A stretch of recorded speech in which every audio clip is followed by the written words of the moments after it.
Okay, my name is Rachel, and I'm going to be teaching our modern calligraphy, also known as, um,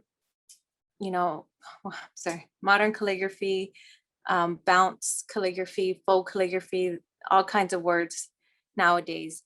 Um, we're going to go over our packet and then a project at the end, and not much more to say, but let's just go ahead and jump right into the packet.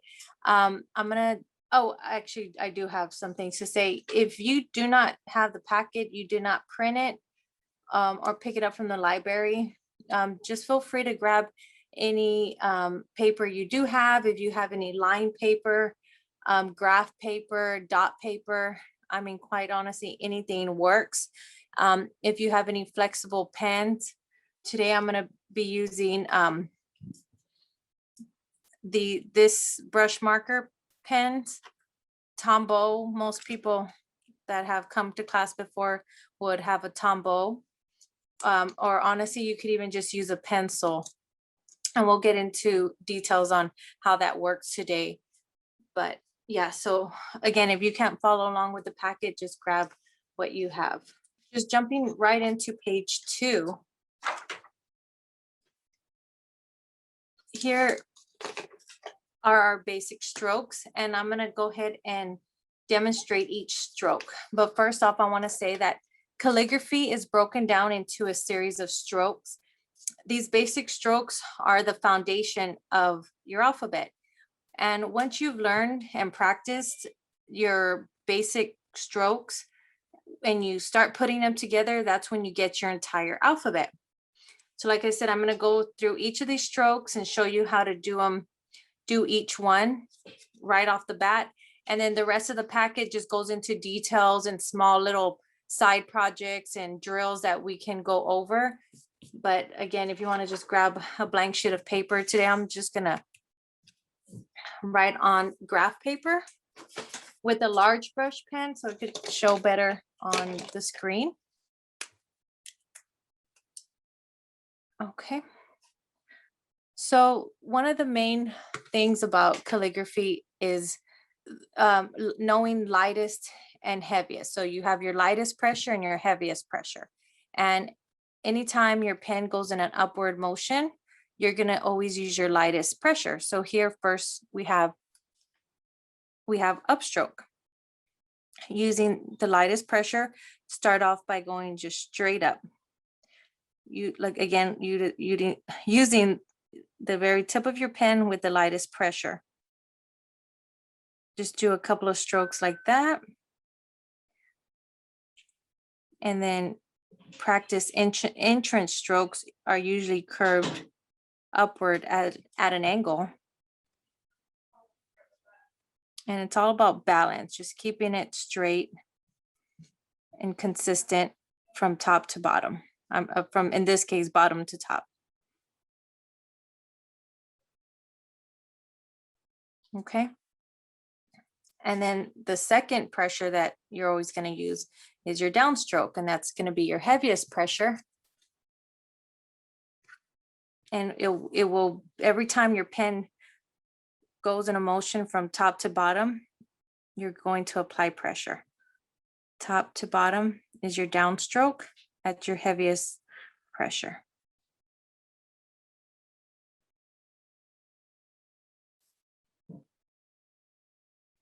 Keeping it straight as possible, no shakiness.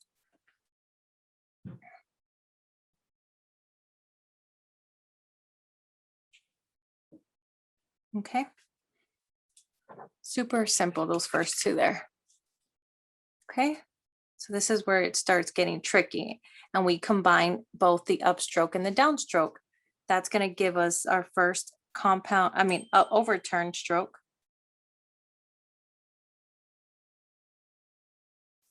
So you're going to start with light pressure on your bottom left, go overturn, and you don't apply pressure until you're past this top area.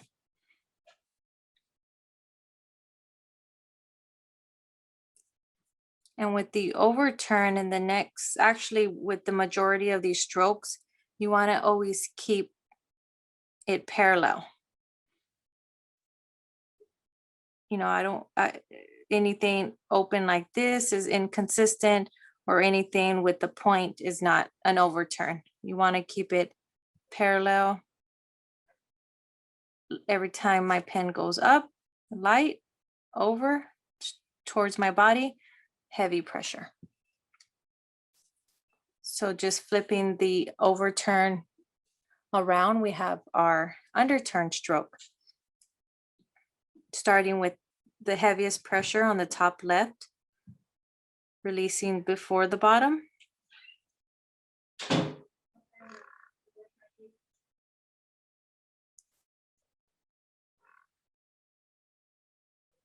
Same thing, keeping everything parallel. And releasing before the bottom. If you don't release in enough time, you end up with too much pressure, and you want to end up with more of a transition at the bottom, or in some cases a hairline stroke. So you want all of this to be the same size.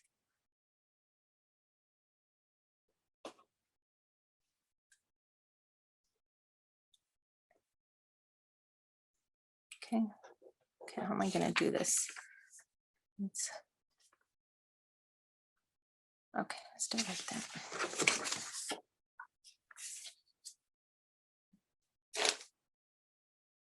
Okay, so another combination, when you put the overturn and underturn together, we'll end up with a compound curve. Compound curve will start on the bottom left. So it's going to start as an overturn and then transition to an underturn. Oh.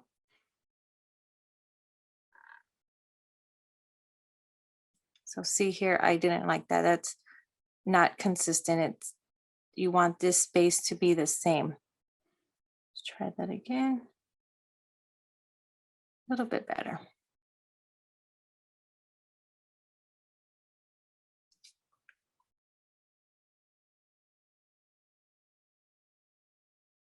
There we go. I like something like this.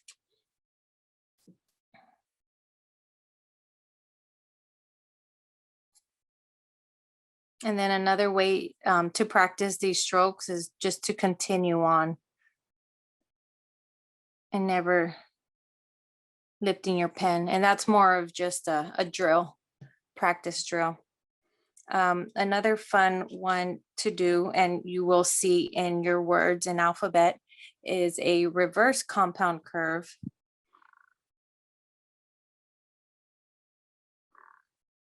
Starts with heavy pressure and goes, I'm sorry, so it's reverse, starts with underturn and goes into an overturn. So we just start with heavy pressure, release before the bottom. Back over. Oh. There we go. Oh, I just noticed that I actually made this one box larger. That's why it was looking kind of funny to me. There we go. Okay. Next stroke we have is the oval. With the oval, I always like to start, or let's show you a normal oval. So in order to avoid that point, I like to just start over on the left.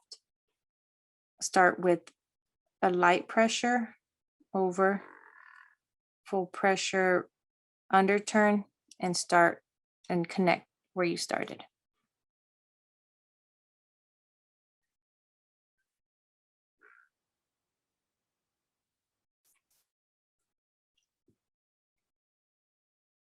I'm going to just do a little dot, light pressure, overturn, underturn, start, connect. And then same thing goes for the reverse oval. You want to start off on the side and go backwards. Light pressure, around, heavy pressure, release before the bottom.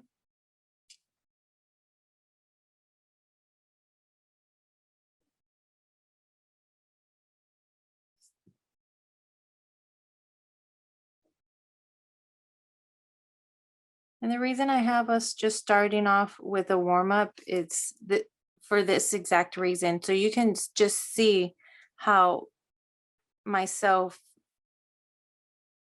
I'm not staying consistent. My O's are not coming out straight. So I always highly encourage warming up before you do any project or any practice project, anything you're doing, just sit down and just write lines and lines of your basic strokes and just kind of warm up your muscle memory.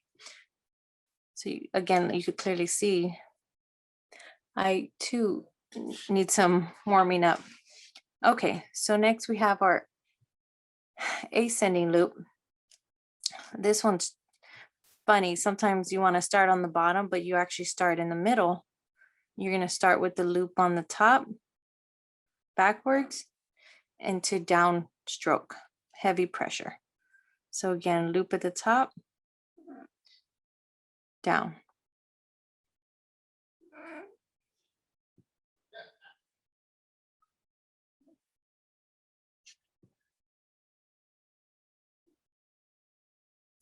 And then next we have our descending loop. Descending loop starts from the top down, full heavy pressure, release before the bottom, back up with the loop in the back, a loop on the left.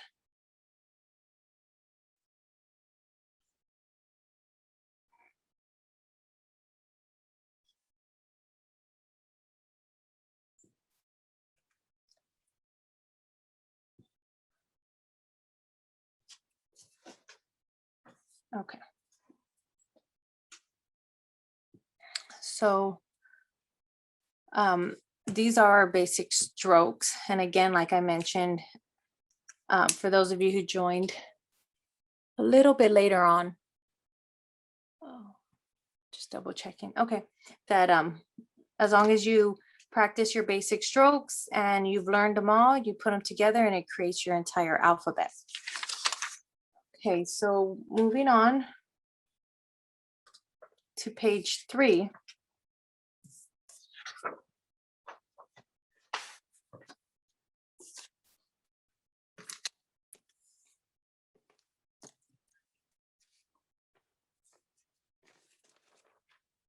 Do I have any questions before I move on?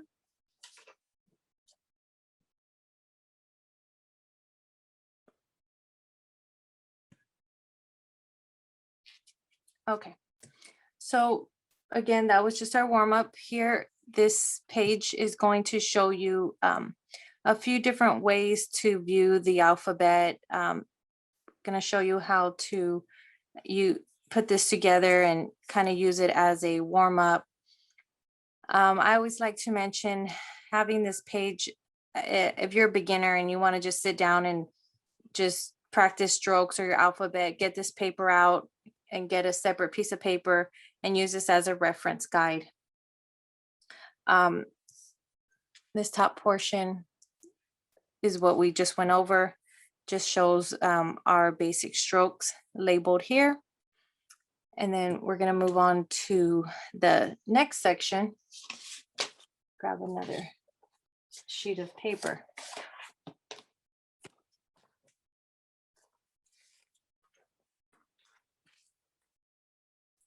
Okay, so here in this second portion, it shows every time the color changes, it's where I lifted my pen. So that's what I'm about to demonstrate now. And this is, I guess, what I would consider just another drill and kind of show you the transition. One big tip with learning calligraphy is to lift your pen after every stroke. So let me grab 2 colors.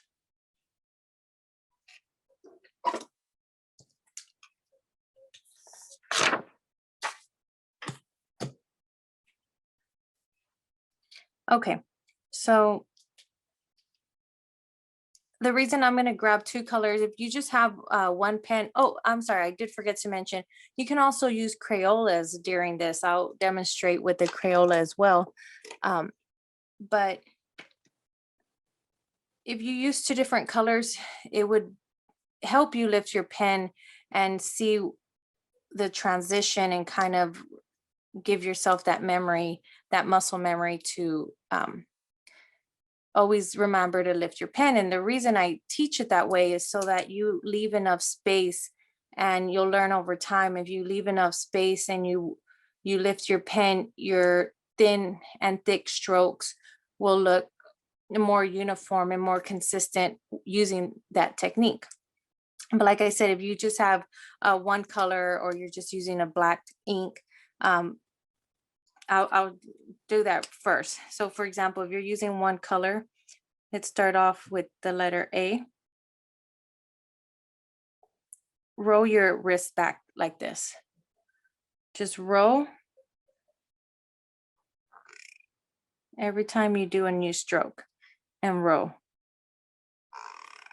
So this is the letter A, roll, and then transition into the letter B. Roll your wrist like that.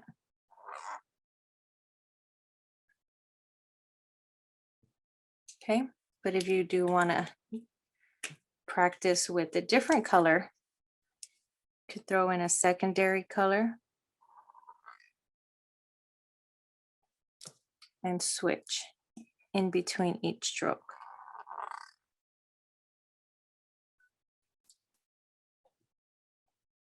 So while learning calligraphy for your first time and putting your strokes together, I highly recommend always practicing your alphabet with the entrance. This is here our entrance stroke and our exit stroke. It's always, every time you're gonna just put one letter over here, always practice with your entrance and exit, so that when you're writing your words, you automatically create that space, and you're automatically setting up for your next letter in line. So see, here's an exit stroke. I could have stopped here, but no. In calligraphy, you want to always follow through with your exit stroke and set yourself up for the next one.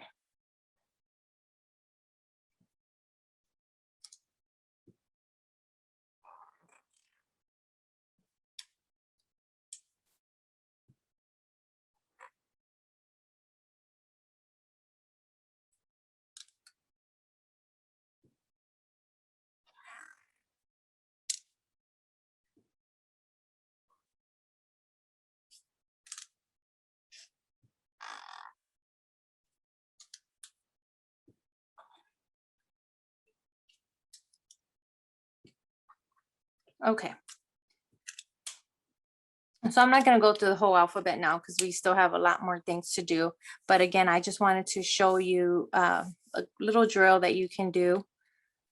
Lift your pen or roll your pen back, and that technique will teach you how to lift your pen after every stroke, so that you can set yourself up for the next incoming stroke. Let me see if I need this.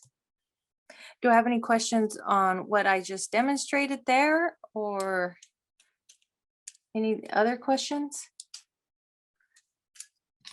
I did say I was going to show you the Crayola real quick, or you know what, I'm going to do the Crayola on the alphabet breakdown, so I can demonstrate how to use a Crayola if that's all you have on hand right now.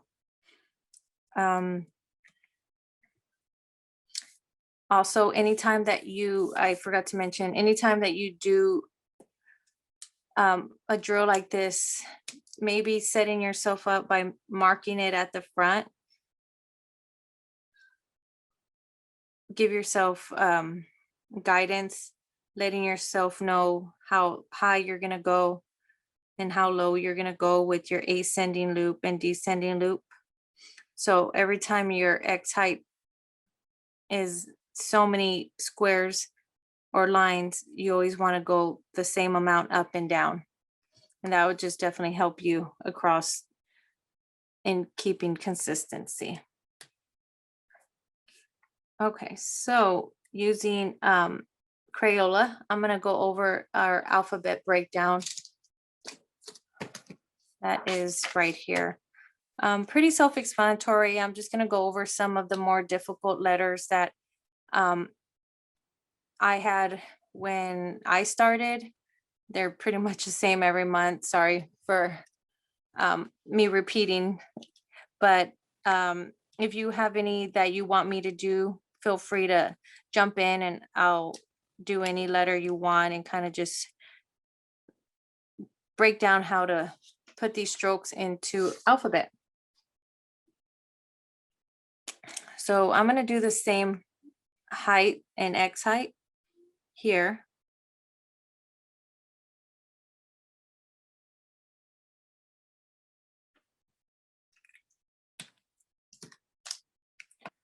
So just basically pretty simple. I'm just going to do like the letter B. You see here with the letter B, it is 3 strokes, a entrance, an ascending loop, an oval, and an exit stroke. And then putting them together, when you're piecing together these strokes, you want to just barely touch. Sometimes you're going to slightly overlap, which is fine, just the way the flow of the pen is going. But if you can just get it right up against the previous stroke, that's ideal. You want to leave just enough gap. So for example, this little triangle here, this is what we want. So touching it just enough will give us that thick and thin look that we're going for. Okay, and then the last stroke is our exit stroke. So next we have, I know it sounds pretty silly, but honestly, the letter M and the letter N were the hardest for me at the beginning. Letter M has an overturn, actually 2 overturns, and a compound curve.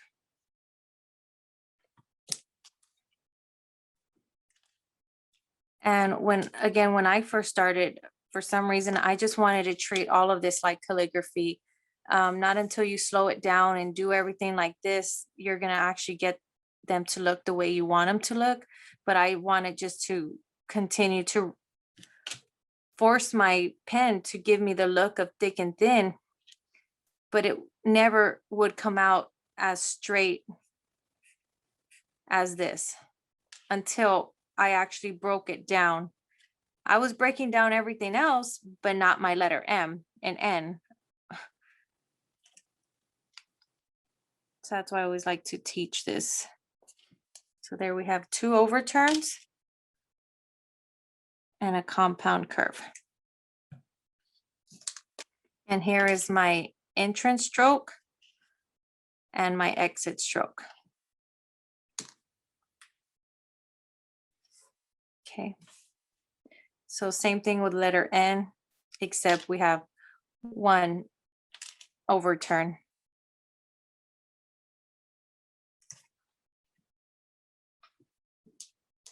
With a compound curve.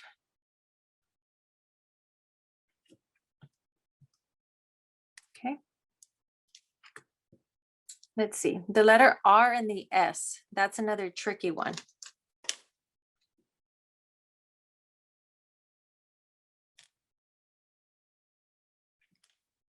Okay, so with the R and the S here on the alphabet breakdown, it does show them in multiple pieces, but this is more just for technical reasons. But when you actually come down to writing your words, these are performed in 1 stroke. So that's why you see it like that. So the same thing goes for the S, the R, the letter F, and sometimes it just works out easier that way. just so that you don't see any disconnection when writing them. But I'm just going to go right into it and show you how I write the R and the S. So R, again, is one stroke. That's a big loop. This is a big Crayola, but you don't have to go that big. You can make it small. It's up to you. Or even remove the loop completely. Go right into it. So this first I mean that the best thing for me to say, it's a upstroke with a loop. So if you go up, add a loop, and then go not even straight across. Let me do that again. Go up and more at an angle. So not straight across, I do it at a slant. And then once I get to that enough spacing that I like here, I just drop down into an underturn. So this is a demonstration of why I don't lift my pen, because I don't like that disconnect right there. So just up, loop, slight angle, drop down into an underturn.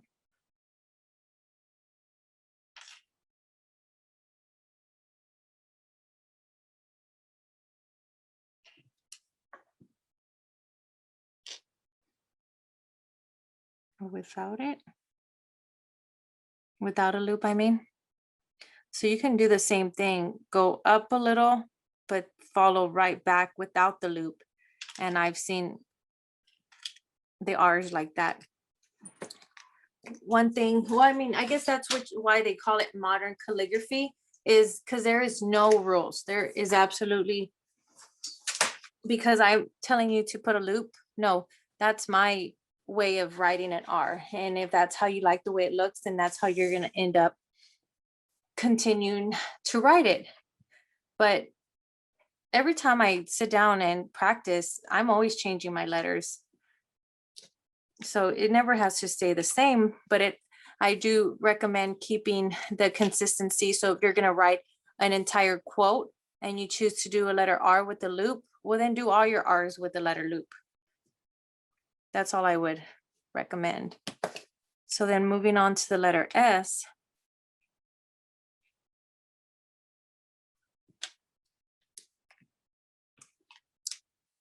Let's switch pens.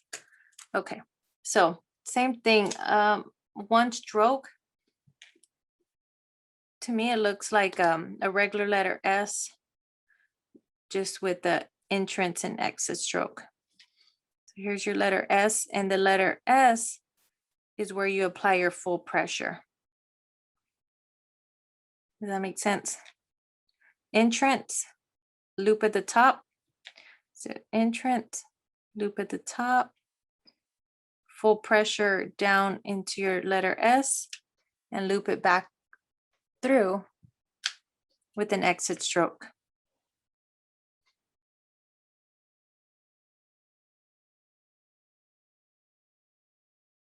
This is another one that just has different variations.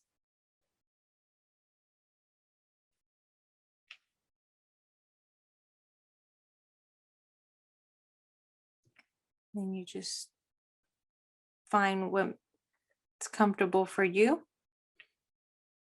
and you practice that way. See, the S is funny. The S and the R, you can do all kinds of designs with it. Honestly, you can do so many designs with all of the strokes, all the letters in the alphabet. Let me see. The letter Z is another one that I get asked about a lot.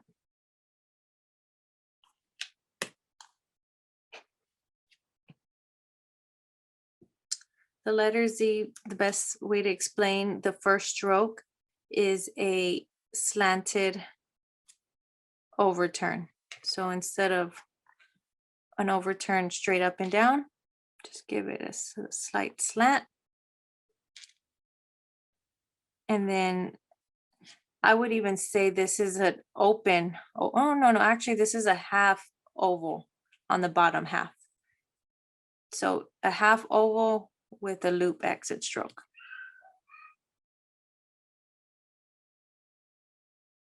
Yeah, because I give it a big old loop at the bottom, like an oval.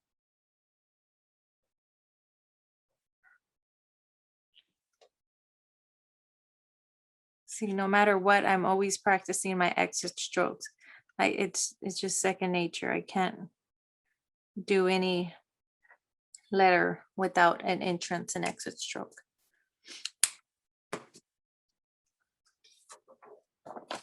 Okay, do I have any questions before I move on from this page 3?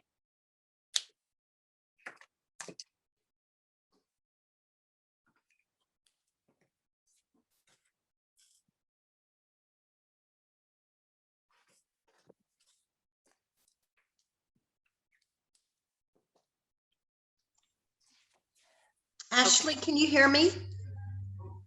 We could hear you now. Oh, yeah, I have a quick question for you.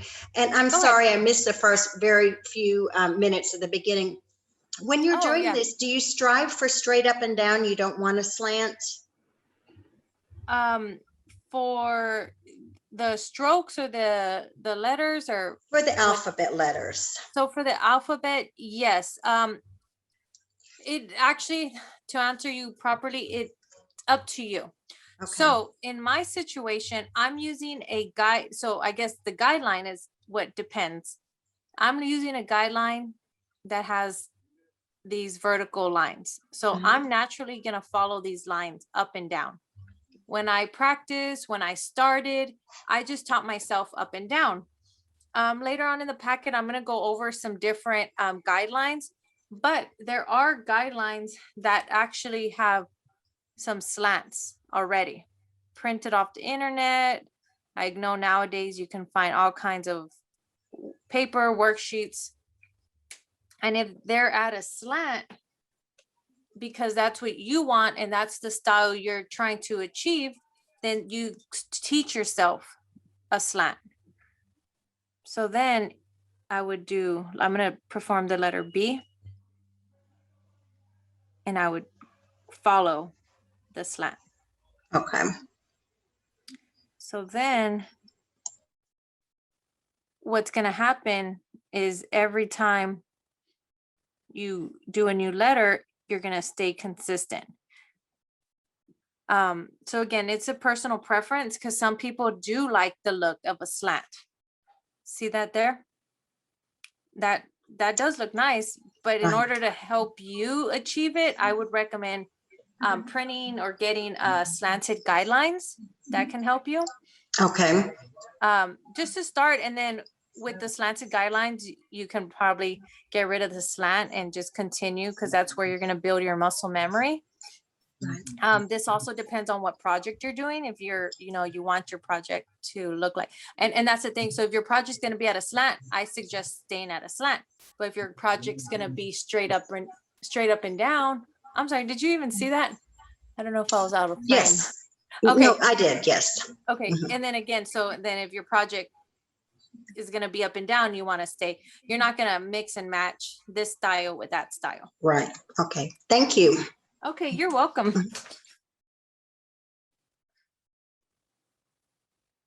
Do I have any more questions?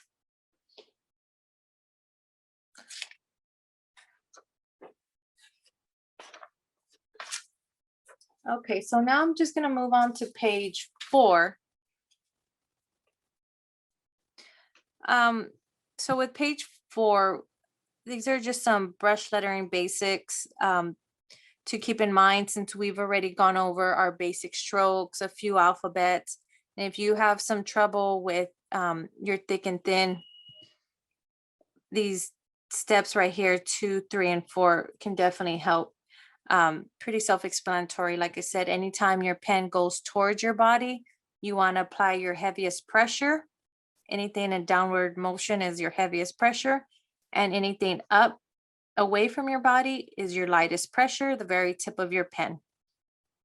And I forgot to mention that when you do use a Crayola, you're going to actually use the side of your Crayola, and sometimes actually flexing it These are really soft. They will get soft over time if you continue to use a Crayola.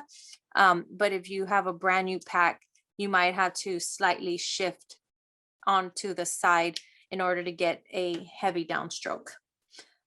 Try angling your pen at a 45-degree angle. Don't hold it at the bottom of the barrel and have it straight up and down. You want to try holding it in the middle of your barrel at a 45-degree angle and perform your strokes like that. That's going to definitely help you with your light and heavy pressures. And then always remember to lift your pen just before the bottom. And I guess it goes for the same thing. So lift before the bottom, but when you do overturns, also don't apply pressure until you're over the loop at the top. If you and just stick with these 4 basics every time you do any strokes or letters, this can definitely help with that. Next, we're going to move on to foligraphy. I always like to speak on foligraphy because this is definitely making a lot of people are talking about this, using this, and it's useful for multiple reasons. You can use it, especially if you don't have a flexible pen. So that's what I'm going to be demonstrating foligraphy with today. Again, if you don't have a flexible pen on you at the moment and you want to create something fast, or you're just kind of doodling on the go, knowing and learning foligraphy in your calligraphy journey is definitely helpful. You might be doing projects, chalkboard art, or maybe using Sharpie oil pens, which don't come in flexible tips. So you might be stuck in large projects that you would like to know how foligraphy works. Those are one of the reasons. Another reason is just using foligraphy open without filling it in and adding color, purposely adding color, adding some embellishments, some doodles, florals, kind of whatever your project is looking for, again, and that's how you can use it. And then also using it as a study guide. I could say study or a practice. It will teach you where your thick and thin go. So a little practice drill there. So.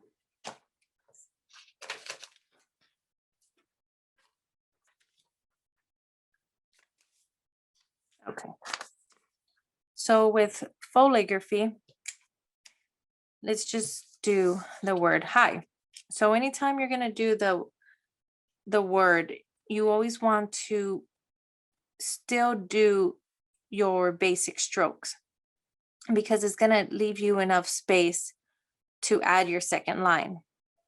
So here we have, actually that's incorrect. Let's do it here. Or I meant to correct it last month. But basic, our basic calligraphy stroke is entrance, ascending loop, compound curve, and underturn. Okay, so there I left just enough space so I could come back and add a second line.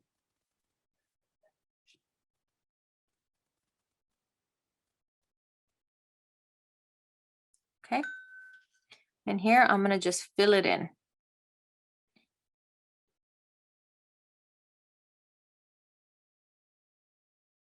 Pretty simple. But we've done projects in class before where we've used Sharpie markers and chalk. And if you don't practice, or if it's not, doesn't become a habit, it's difficult. So I recommend even just practicing like this, your entire quote with the pen, prior to writing on your project, like a chalkboard or wood, and give yourself a little practice. And so that whenever you get to your actual writing surface, you don't have any problems. And again, you had a little practice session. Let's go ahead and do the letter H again.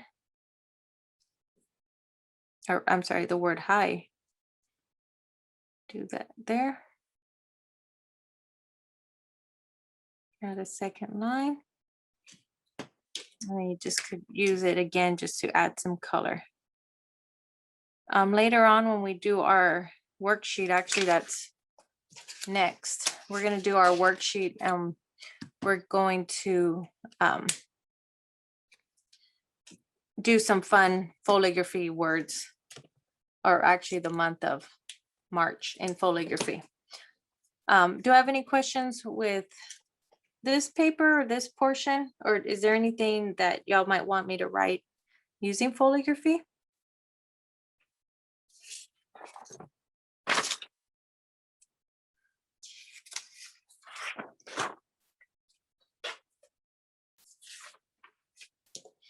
Okay, and I'm just gonna make this fast. I have inserted a page 5 in the packet, and on page 5 it's a blank sheet.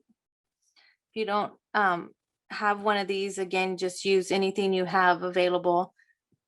And I just wanted to show you my alphabet drills, how you can go through the whole entire alphabet and combining each letter. And again, it's just a drill and it's a practice to go along your calligraphy. So with the alphabet drill, the first letter is going to stay the same. This is big pen. But the second letter is going to follow through the whole entire alphabet.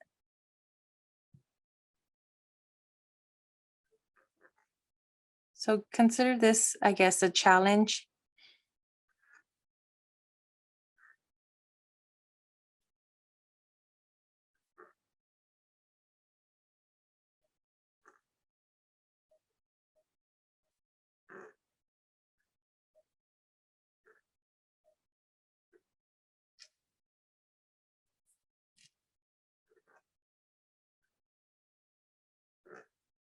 I'm going to change pens. You know what I am going to show you. Another technique would be to use a pencil.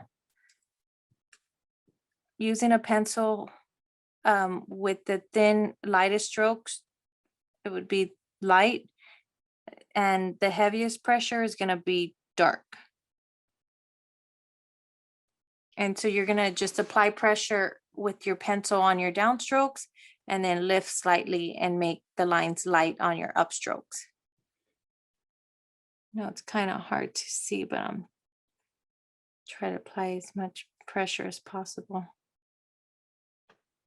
If you try doing it with the pencil and then switch right over to a brush pen, you'll see the difference. It will definitely help out with that heavy strokes.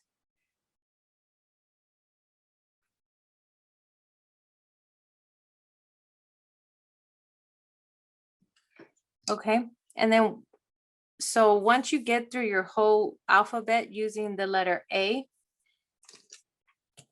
then next you go over the first letter goes into the second alphabet, so it'd be the letter B.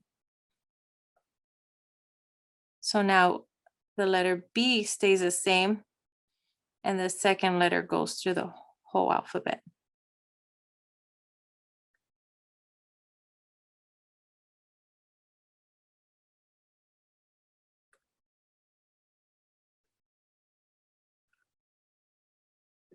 And it just continues like that all the way through.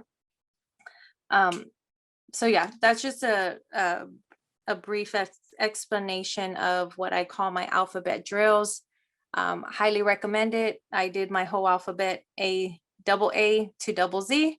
It was fun, took me a few months, but like I said, I always like to throw that in there and kind of give you a challenge and gives you something to do when you sit down and practice your calligraphy. Okay, so moving on to the first project.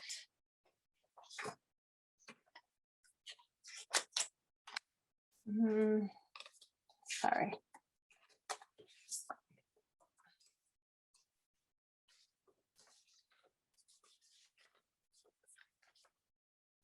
We're going to do our letter L and the word March, the month March, I'm sorry. And then after we're done with that, we're going to do a project.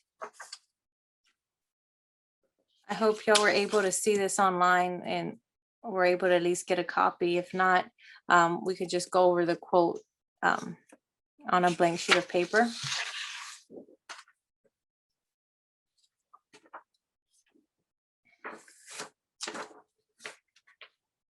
I'm just going to grab a tracing paper.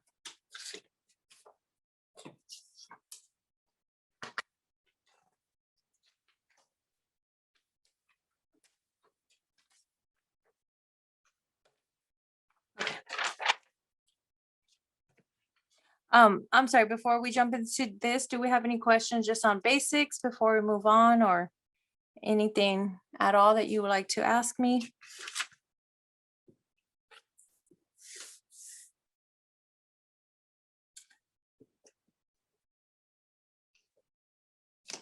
Okay. I'm going to use a small brush pen because it's a lot easier to, or, you know, I need to change my color. It's easier to write smaller. Okay.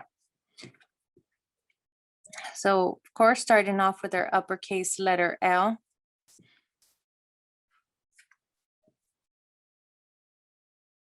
Right there. Okay. Letter L has 3 strokes.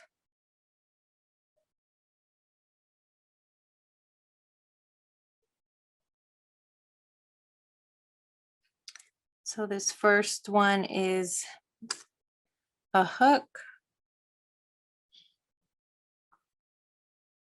Honestly, not too much pressure here, just enough natural pressure. You don't want to make this too thick or too thin either.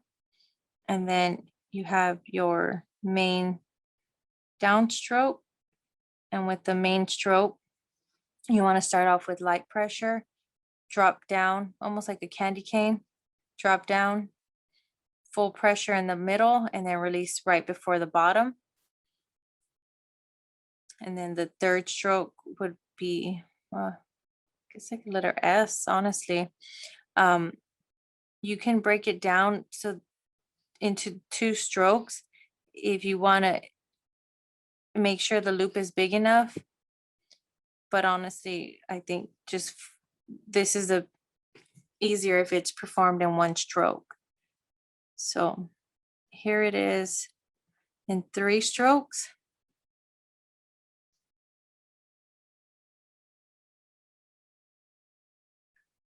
Or in 1 stroke.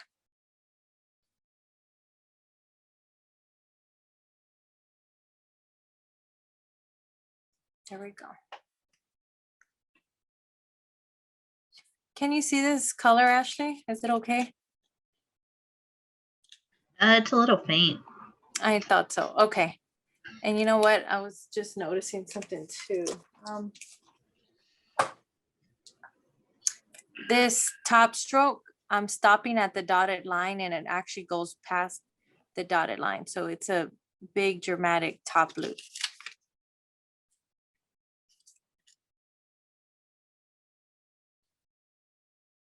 Those are the things you just got to look at when you're doing these uppercases, kind of just noticing and seeing placement.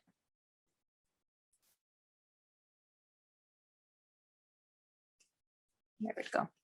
So yeah, it's more of a a big rounded loop at the top. Okay, next we have our letter L. I'm sorry, lowercase letter L. Have it broken down into 2 strokes. Entrance stroke, ascending loop combined with an exit stroke. So entrance, ascending, release before the bottom, exit stroke.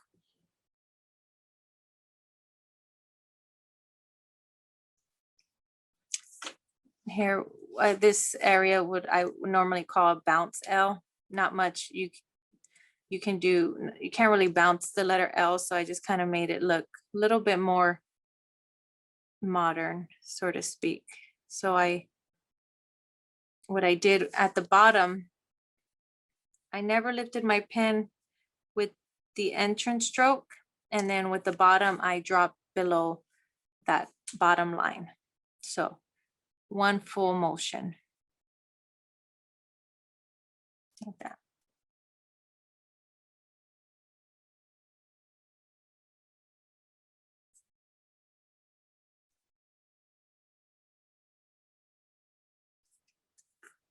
Okay. So here I'm going to switch, and this is the calligraphy letter L. Okay. So here you can easily just cross through, and you're just going to have a line through the middle. But I like to practice with an open area, and it's a different way of doing calligraphy, so you can add color later on. But so with this letter L, I did the top loop down and did the back loop, and then added the second line. But of course, leaving enough space, and then added the entrance and exit stroke after. See, that's kind of hard. It has to be like a smooth transition. Okay.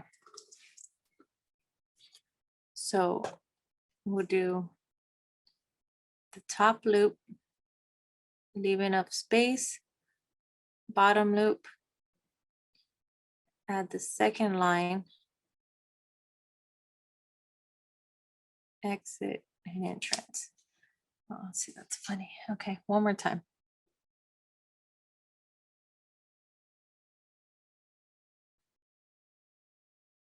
Here we go.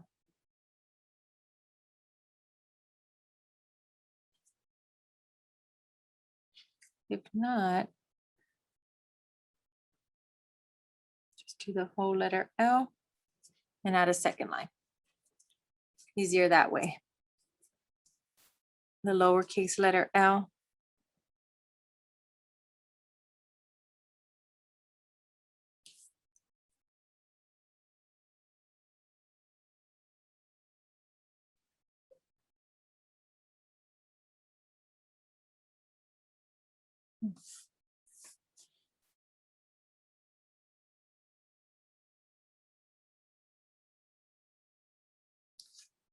And then again, if you want to just leave it open, give it some shade.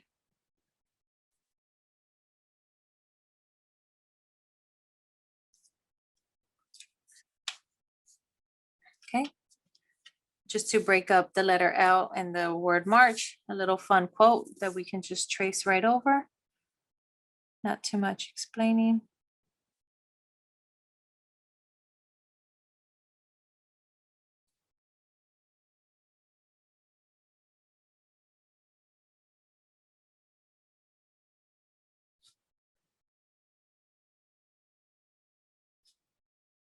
So the St. Patrick's has a slight angle, not so much up and down.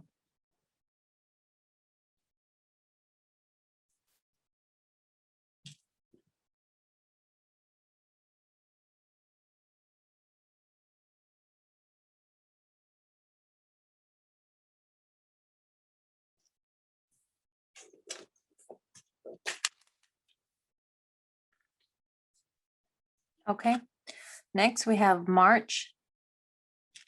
I'm going to start off with basic formation of the word March. the month March, and the basic strokes that go into it. So here we have an overturn, compound, reverse oval,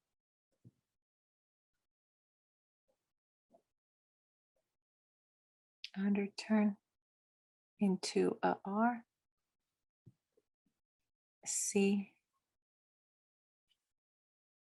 ascending loop, compound curve.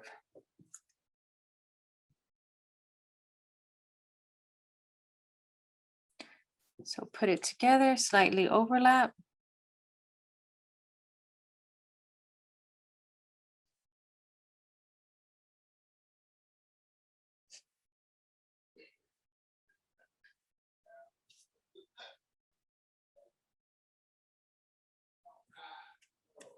Okay.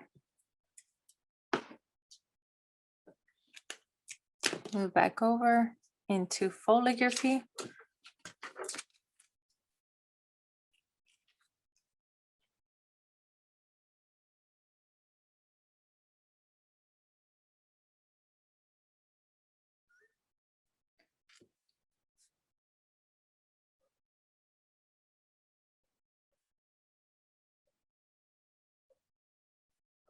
I'm gonna do a March over here on its own because it's kind of hard. I don't want to. The black and black overlaps. So I'm just gonna do it off to the side. So you can see how I got it to look like that. Oh, and another thing, I guess what I'm showing you here is I actually add the second line as I go on these.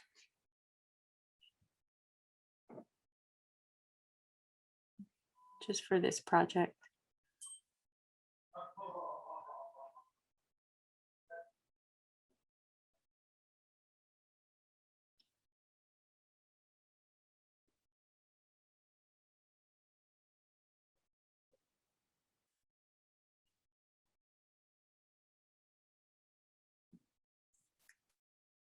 Okay. Here we have March written in more of a bounce formation.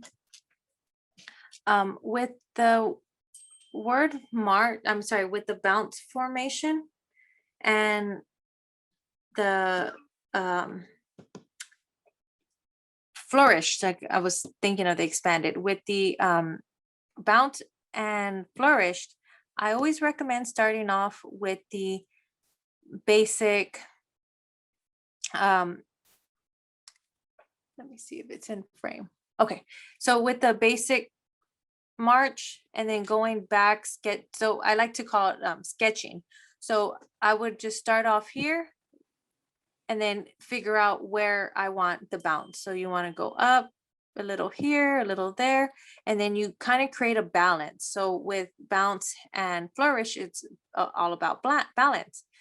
So if you were to sketch it out first and kind of see what looks good and what you like and what kind of fits with the other words around it, if you're going to be doing a quote. And that's how I got these two here. So I didn't just that's pretty much how I put these together. There's no exact rules when it comes to bounce and flourish.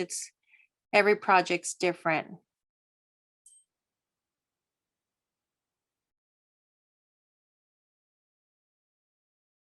And just looking at this, I didn't leave enough space, so I wouldn't recommend that. Let me try doing that again.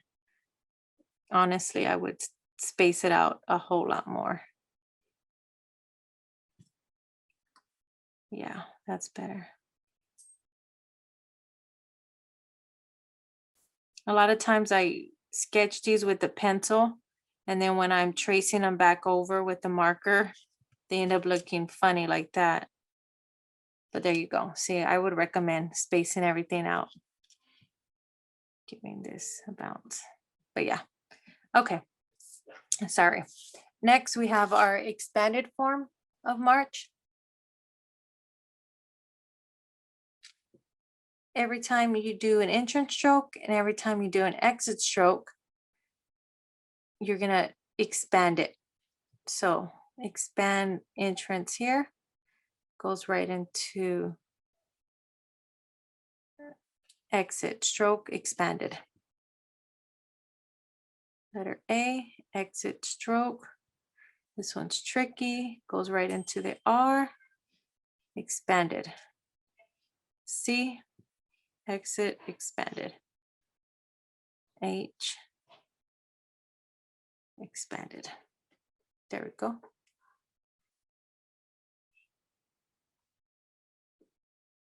Flourish. So I try to do, they're kind of hard with the flourishes, kind of understanding the placement and where what you're trying to do is fill it up.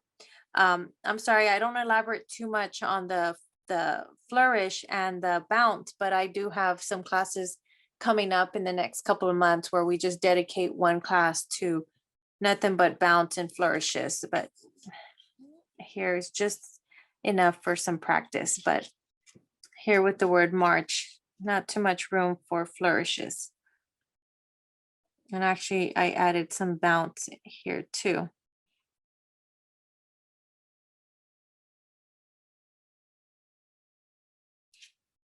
So that we have, it's almost like a sideways letter L on that bottom flourish. It's kind of one of my favorite ones that I always go to.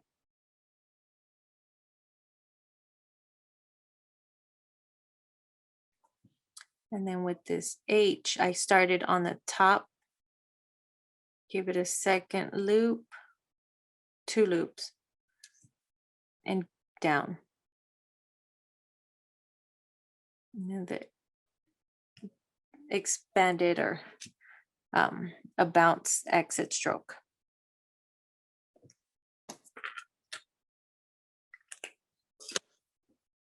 Okay.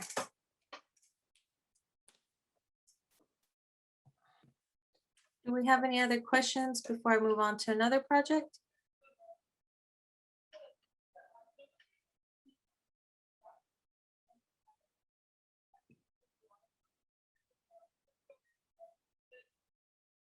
Okay. Ashley, what time is this class scheduled to till? I'm just curious. 7:45. Okay, perfect. Okay. So I just wanted to say that since we had class canceled, the second class canceled last month, the second class of last month because of the snow, I'm gonna try to incorporate that class into the next 2 classes. So it was actually supposed to be a dip pen, but I think I'm gonna kind of play around with the dip pen for next week's class. But it kind of worked out the same because the technique that I wanted to teach this month was copper plate. So with today's class, I'm gonna go over just the basic foundation of copper plate. Let me go over the basic strokes. So we're just gonna go over just a few basic strokes of the, sorry, there it is, of the copper plate, which is uppercase calligraphy, or also known as copper plate when you search it up. Just going over the capital strokes, completely different from our lowercase. I know it's kind of throwing you for a loop when you're, but it's going to help us out in next week's class when we actually get into more uppercases, because like I said, that's the technique topic I had for this month. Super fast, super easy. And let me, yeah. Okay. So with copper plate, like I said, the strokes are completely different. So if you want to just grab a pen, follow along, I'm just going to go over the basic strokes. I know it's not going to make too much sense now, but I kind of wanted just to show you, maybe you could practice it some more. And then next week, we're actually going to spend more time on more letters from the alphabet. But like I said, it's just the first part to playing with the dip pen next week. Capital strokes. The first stroke we have is the universal, or actually the line of universal beauty. So that's a tricky one, but also known as the capital stem. These are, it's similar to like the letter L that we just did, but let me start off. Starts with light pressure, drops down, and releases before the bottom. I'm going to label them as I go.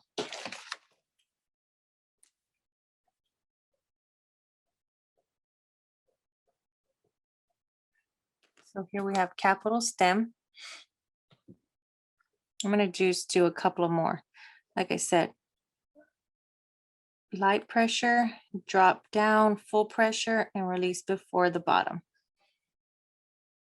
So to me, this is more up and down. I recommend more of a slant like that. So yeah, see, this is the one I like.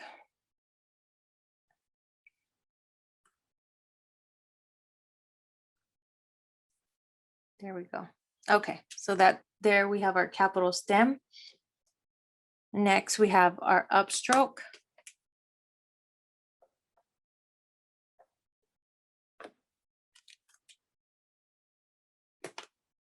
Very similar to this, but goes from the bottom up.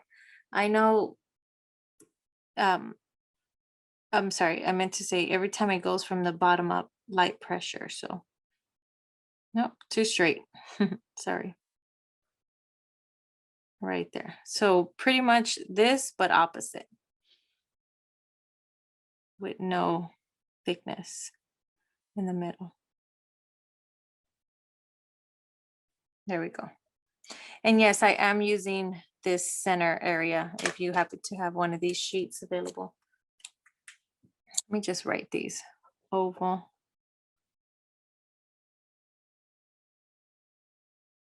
This is an entrance stroke.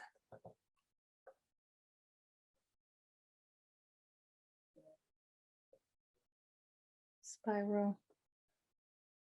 And these are lead in stroke.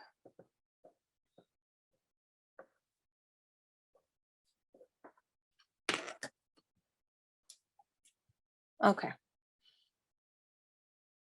Oval, just really big. So the thing with these uppercases, they're big because our first letters are always big.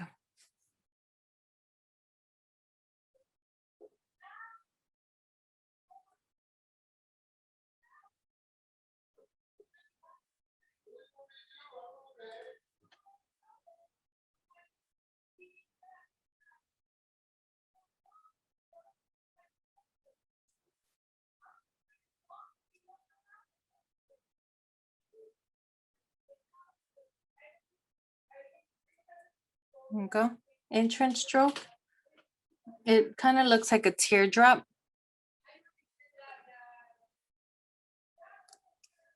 Hook it and back up.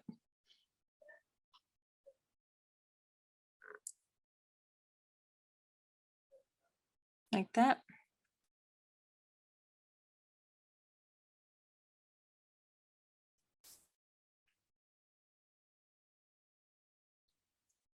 Actually, no, these are more, I like this one more. It needs to be, like I said, look more like a teardrop.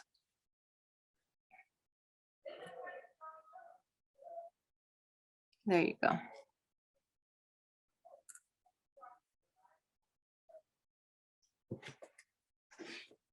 Okay, spiral.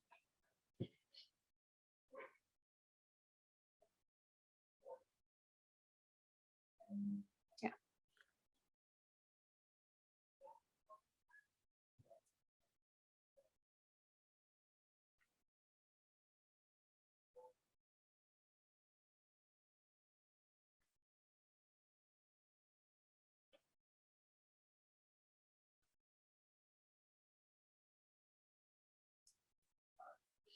And then these lead-in strokes. These are going to be known to be used as for Fs or Ts.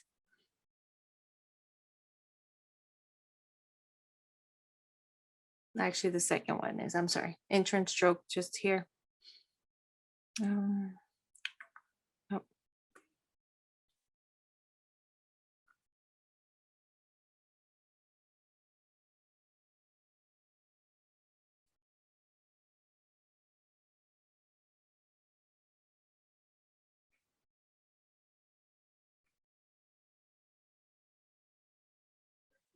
There we go.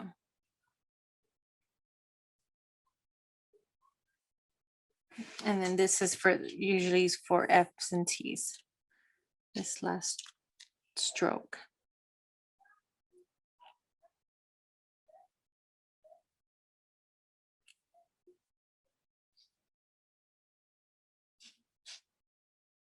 Drop it down here.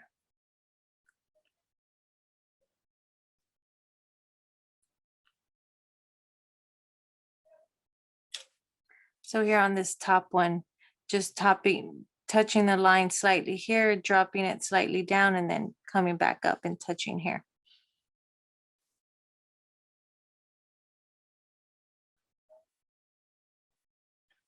Like that. Okay. So like I said, this is just our super quick basic strokes. If you want to go over these for the next week or so, because we're going to touch base on them and go over more of the capital letters and seeing how these basic strokes will lead into uppercase, also known as copperplate.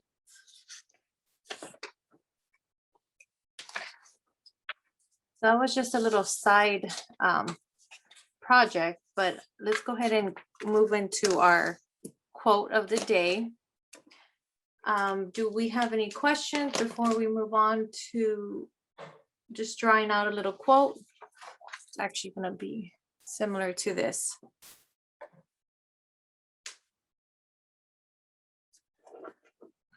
If you don't have this or we're not able to print it, just use a blank sheet of paper.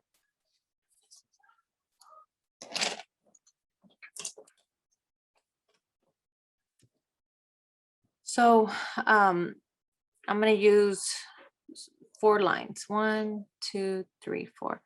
Honestly, the best, easiest, fastest way to do it is just sketching out 2 simple 4 lines.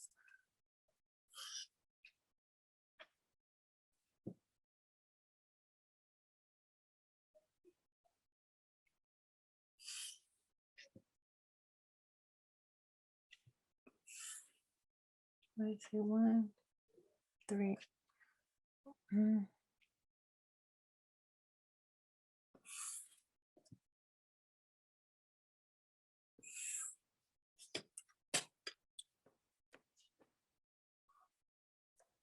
Okay.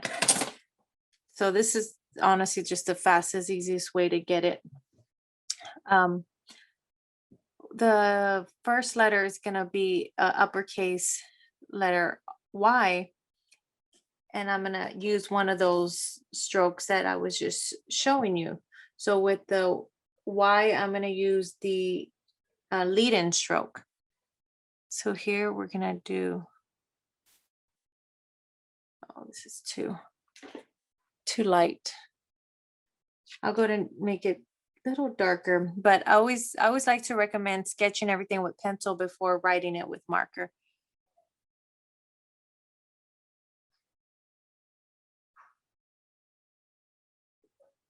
And then this is another stroke, the line of universal beauty. There. And it just goes into basic calligraphy.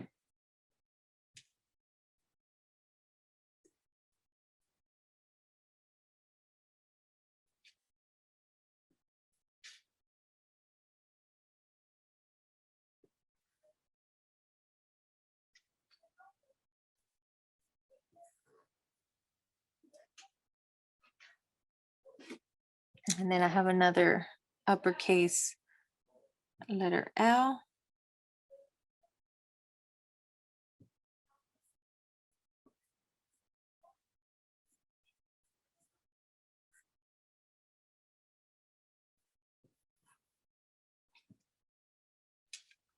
And uppercase letter C.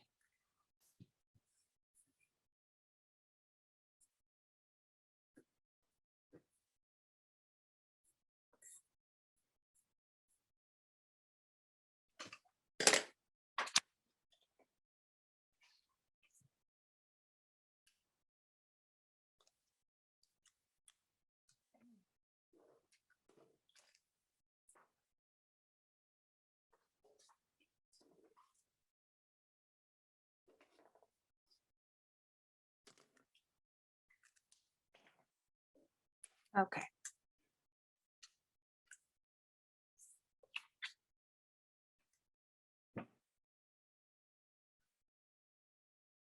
This step I would actually recommend erasing, but here, since I did it so dark, it would be hard to erase this.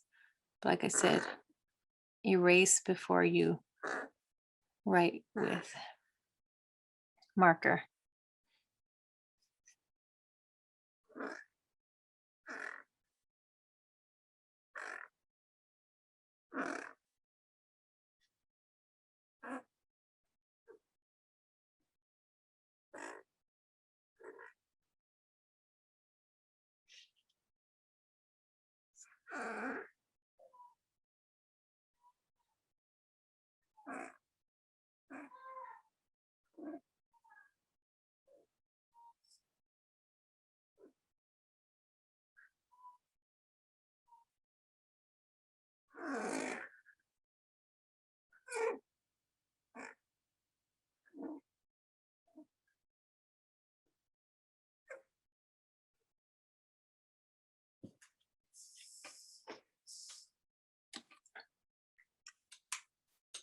Super simple, not much to it, but like I said, always recommend just sketching it out, erasing, and placing your letters where you would like to see them centered.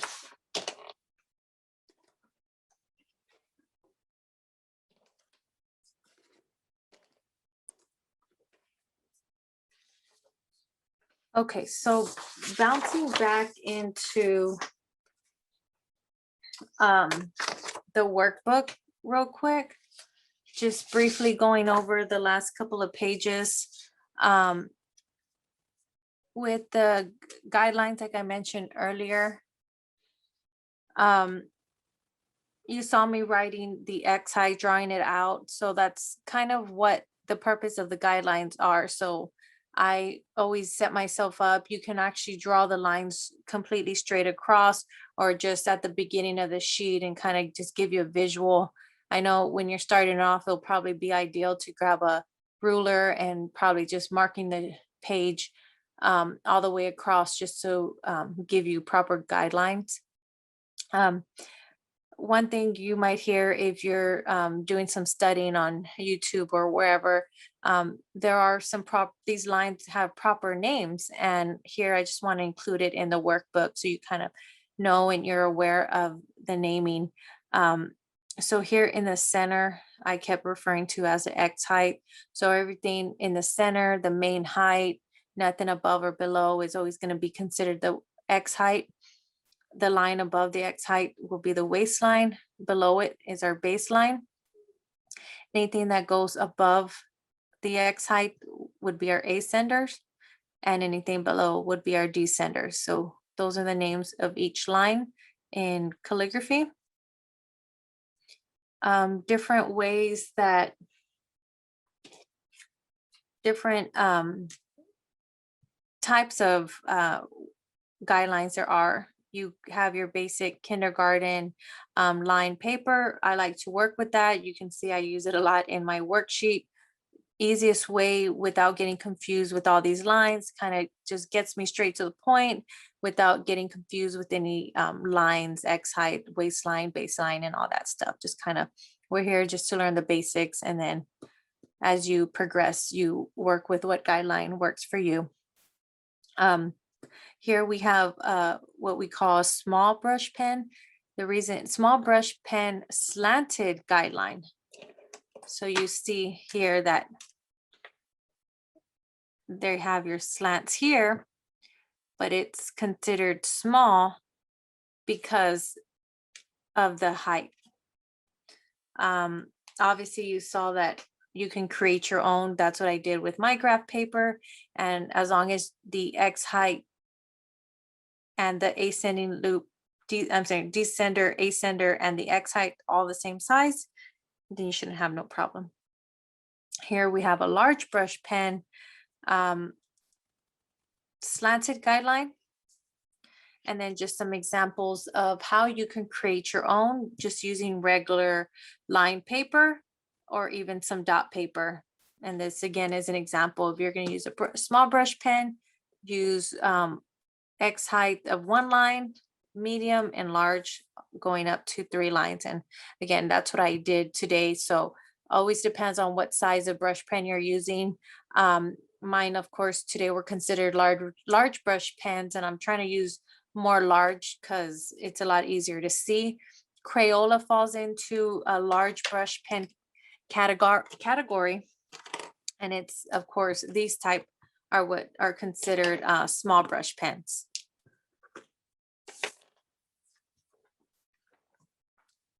Just some basic stroke, some tips to leave with today to help with your practice journey.